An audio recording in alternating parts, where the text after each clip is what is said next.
എവിടെ മരിച്ചു, എങ്ങനെ മരിച്ചു എന്നല്ല കർത്താവ് നോക്കുന്നത്, എങ്ങനെ ജീവിച്ചു എന്നുള്ളതാണ് കർത്താവ് നോക്കുന്നത്.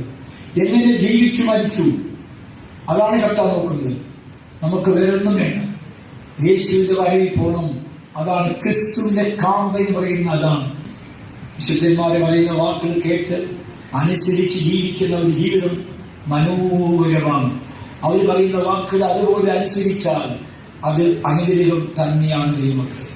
നമ്മൾ ചിന്തിക്കാം, യേശുവിന്റെ വരവിൽ ആരാണ് എടുക്കപ്പെടുന്നത്? ക്രിസ്തുവിന്റെ കാന്ത മണവാട്ടിയാണ്. ഊനമില്ലാത്തൊരു മണവാട്ടി, പാപമില്ലാത്തൊരു മണവാട്ടി. കുറവുള്ള കുട്ടികളുടെ ജീവിതത്തിൽ സംഭവം ഉണ്ടാകാം. ഈ കൃപയുടെ കാലഘട്ടത്തിൽ ഇപ്പോൾ കരുണയുടെ വർഷമാണ്, കരുണയുടെ കാലഘട്ടമാണ്. ഈ കരുണാസമ്പന്നനായ കർത്താവിനെ കണ്ടിട്ട് കരുണയ്ക്ക് വേണ്ടി നിലവിളിക്കണം. പക്ഷെ എന്താണ്? തെറ്റുകളും കുറ്റങ്ങളും പാപങ്ങളും ഏറ്റുപറഞ്ഞ് ഉപേക്ഷിച്ച്